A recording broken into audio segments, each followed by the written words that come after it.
Of this election started long ago, and this result would not be very easy to accept, especially given that Mr. Museveni has already determined that he will win with a landslide, that he's going to get up to about 70%.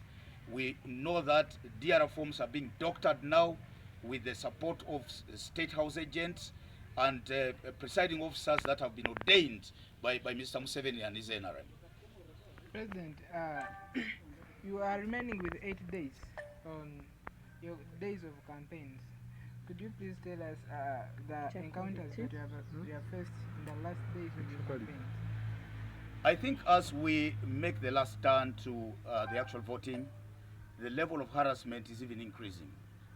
Because at the very start, we sort of had a freeway. We were not being pursued. Then somewhere midway, they began to pursue us, using first of all the police. This progressed to the use of the army. They restrained themselves from using live bullets. But ever since we got to Toro sub-region, we have seen more and more incidents of police and security agencies firing. Now, yesterday seemed to be firing live shots.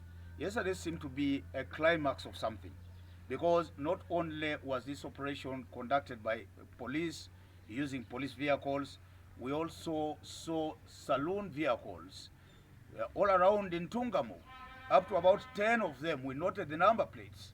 These were driven by people dressed in plain clothes, and we wouldn't know whether they are operatives or they are fanatical supporters of the NRM. And so we got to contend now with all these groups.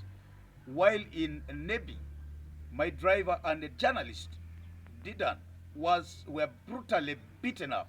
They are nursing, all sorts of injuries, and beaten up by plainclothes people whom we later learned were hired goons to harass us. And they're in the presence of the army, in the presence of the DPC himself.